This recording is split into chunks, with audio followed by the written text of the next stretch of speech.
everybody. I hope you guys all had a great Labor Day weekend. At the time of this recording, it is September 6th, just after Labor Day. And it's our Mind Your Health weekly podcast show. And for those of you who don't know, Mind Your Health is all about really getting your mind and body connected and taking full responsibility for your autoimmune condition. And so I would really, really appreciate it if you would subscribe to our podcast. It's called Mind Your Health, and it's available anywhere podcasts are served, like Spotify, iTunes, Google, anywhere, Stitcher, anywhere you can find the podcast. I would really greatly appreciate it. It helps us to reach more people, and you're going to be helping and sharing the information with those others that need to think outside the box to truly heal themselves. So today I want to talk to you guys about health as a state of being, because I used to think that my autoimmunity and its symptoms were due to a specific cause that produced a specific result. As a scientific, highly analytical person, I wanted black and white answers to my problems and figure it out along the way. I remember feeling so frustrated because of relentless symptoms that just wouldn't go away, and the doctors kept shrugging their shoulders, not knowing exactly how to treat my symptoms. The rashes, fatigue, joint pain, and hair loss were all things that affected my quality of my life. It was visible to everyone, and it was something that I couldn't hide. All this at a prime time of my life in my mid-20s. I never even considered the identity I held for myself as the culprit of my autoimmunity until I became a mom and a wife. Through my expanded roles, I learned just how flawed my conditioning and thinking and beliefs were. I've always felt like I never felt good enough, or I was never good enough, because my mom would constantly criticize everything about me. But I didn't know that it was coming from the criticism. It's from those criticisms that I made it mean that I was broken, I was unworthy, and I was just one of those people that would always prove their self-worth doing all the things as opposed to being who I was meant to be. So the further I can get away from myself, the better it was going to be, because I hated being me, and that was the problem. I was criticized for the way I dressed, kept up with my room, the way I looked, and the way I did. Just about everything was criticized. Nothing I ever did was good enough. I was rarely complimented. And I remember my mom telling me how nobody else would tell me the hard truth, that everyone would try to tell me what I want to hear. So I was taught to ignore the compliments and focus on what I can improve always. And so she never gave me compliments no matter how much I achieved. She would focus on what the next level would be and focus on criticizing the very thing that I did, and kept setting the bar higher like a typical Asian parents would do. But I didn't know that her insecurities was what was keeping. And I'm sure that my mom loves me, and I have no doubt about that. That was just her way. And the way she grew up was exactly that as well. So we're not really generous with compliments.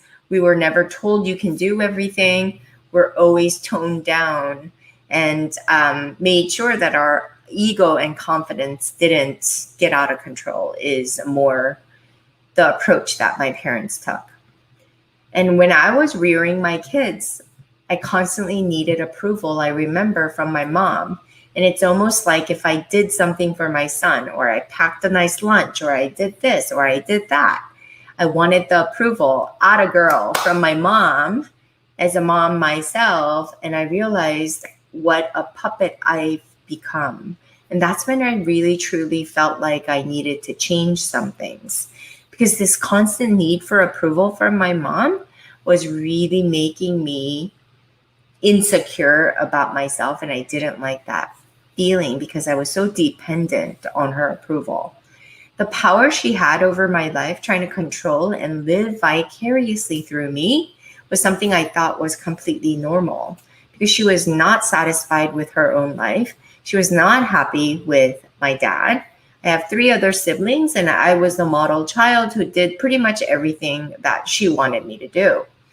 But as my kids grew older and I went through a divorce, I realized just how much my mom had power over my decisions. The shame, the guilt, and manipulation that was used to really, really coerce me into adapting what she believed was something that I really needed to get away from. And I was resentful of those tendencies only later in life. During the time I had no idea that was my blind side. And I learned that everything I believed about my mom was also a story that I created in my head and the interpretation I held about myself as well as her.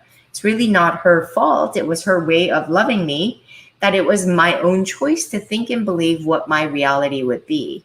And when that revelation hit me, to realize that the power was within, it doesn't matter what other people do or say or to try to influence me. If I let them, that's on me, right? It has nothing to do with them. But yet, I was the one who didn't step into my own power to set the proper boundaries. And that came from a place of deep-seated insecurity where I know that most of you listening to this podcast right now, as you're sitting there, you're recognizing that too. You lack the self-worth. You lack the self-confidence. In fact, so much so that you live in self-betrayal and you have this need to please other people, to make them happy and really completely betray yourselves. I know how that is because I was that person as well.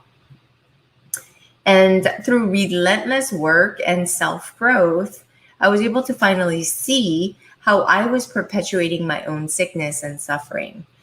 And I share this with you because too often, many of you hold on to your beliefs about yourself that keep you limited and sick.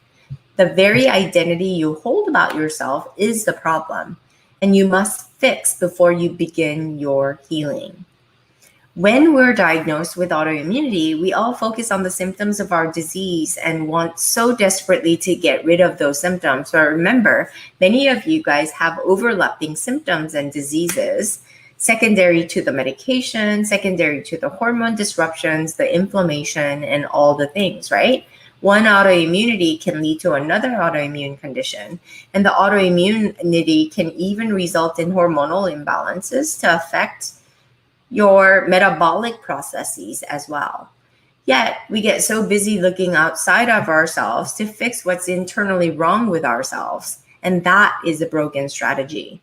Because physical symptoms arise from our minds. There is a psychosomatic effect. We get sick when we aren't connected with our own bodies. So it's time to really pay attention and really house our bodies and own our bodies and take responsibility. And rather than expecting our bodies to do what it does, autoimmunity forces us to bring awareness to just how much we've neglected our body and mind. I know for me, in the name of health and wellness, there was deprivation, self-abuse with exercise, food, and conversations I was having with myself. I was not kind to myself at all because in my head, I was always constantly berating myself and having negative and really criticizing myself and really abusing myself with too much exercise, depriving myself of the food to look a certain way, and constantly doing that only to feel good, to change my state of being. But remember, health is a state of being. It's not a state of doing, right? You can't really gain health by doing all the things. So it's no wonder I got so sick. Things can be masked when you're single and only responsible for yourself. But as you grow in responsibility with kids, spouse, career, and more, you come to realize that self-betrayal and self-abuse no longer works. You must learn that health is a state of being. And many of you have blind spots that keep you from getting to the root of the issue. Remember that your foundation is much more important than everything else you may do in your effort to heal. So I encourage you to stop doing all the things and truly focus on being a healthier version of yourself, which requires you to change your identity. Your subconscious tendency is the foundation that's driving your life without your awareness. And the real work is in subconscious reprogramming to shift your identity and to begin to gain clarity and focus on exactly what health looks like for you. Just as we need a blueprint to build a strong home, we need a map and a vision to know exactly where we're headed. Without this vision, you'll be like a ship without a rudder, just going here and there aimlessly. So I need you to have a very clear picture of what health looks like for you. What are you doing? How much do you weigh?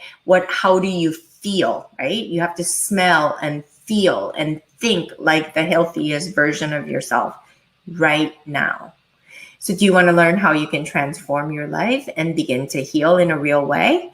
I want you to click the link below to watch the free autoimmune workshop where I discuss how health is a state of being, and I want you to really, really get ready to change your life and your health. And again, thank you so much for joining me, but also subscribe to my podcast. You can find me at Instagram at Lupus Rebel, as well as Dr. Connie Gian. I'd love to see you there. DM me. I'm constantly trying to improve and engage with you more and more. And so I want to sincerely thank you from the bottom of my heart for joining me today. And I will see you guys again next week. Bye for now.